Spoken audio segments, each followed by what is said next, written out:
And ఇప్పుడు king size black బాస్టర్ని మనం అందరం ఎంజాయ్ చేస్తున్నాము. అండ్ ఐ రిక్వెస్ట్ మారుతి గారు to speak a few words about the film. Good afternoon everyone. First of all media friends మొన్న Vimal theatre దగ్గర చాలా డిస్కంఫర్ట్గా feel అయ్యారు. 1:30 వరకు కూడా అక్కడ షోలు పడకుండా చలిలో నుంచోబెట్టి ఇది జరిగిందని విన్నాను నేను. నిజంగా చాలా చాలా చాలా చాలా సారీ.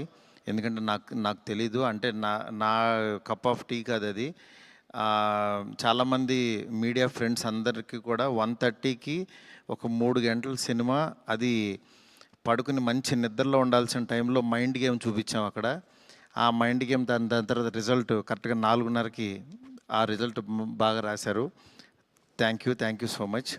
ఎందుకంటే ఒక సినిమా అంటే ఎంటర్టైన్మెంట్ సినిమా ఏదో వేయచ్చు, కానీ ఇంత మైండ్ గేమ్స్ ఇవన్నీ ఉన్న టైంలో యాక్చువల్గా రాంగ్ టైంలో పడి కొంచెం అందరిని ఇబ్బంది పెట్టాము. సారీ దానికి. నెక్స్ట్ ఫస్ట్ ఆఫ్ ఆల్ నాకు ఈరోజు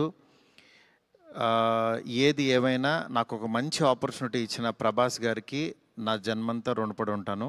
ఎందుకంటే ఒక నార్మల్ మిడ్ రేంజ్ డైరెక్టర్కి ప్రభాస్ సినిమా తీసాడు అనిపించేలా చేసిన ప్రభాస్ గారికి చాలా చాలా చాలా థ్యాంక్స్.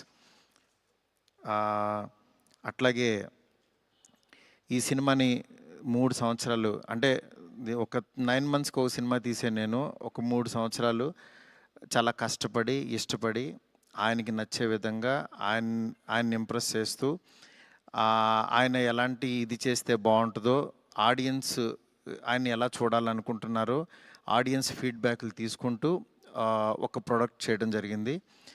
బట్ యాక్చువల్గా ఈ ప్రాసెస్లో చాలా కొత్తగా చూపించాలనుకుని,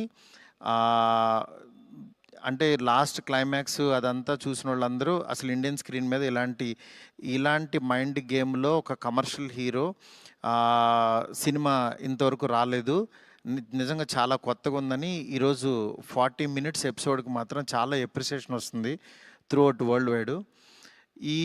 ఈ దీంట్లో అందరూ అంటే ప్రభాస్ గారిని పెట్టుకుని నేను కూడా సింపుల్గా కమర్షియల్ సినిమా రాసేయచ్చు, చేసేయచ్చు, చాలా ఈజీగా అయిపోతుంది. కానీ ఆయన కూడా ఇలాంటి కథని కొత్తగా చెప్పాలి, ఆడియన్స్కి తీసుకెళ్ళాలి, కొత్త సినిమాలు పెద్ద హీరోలు చేయాలని ఆయన సంకల్పంతో డెఫినెట్గా ఈ సినిమాని మీ ముందుకు తీసుకురావడం జరిగింది.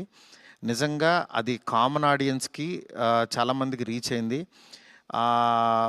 నెక్స్ట్ రిజల్ట్ అనేది వెంటనే ఇప్పుడే 1 డేలోనే డిసైడ్ అయ్యి ఒక షోలోనే డిసైడ్ అయ్యి అనేసుకోవటం కరెక్ట్ కాదు.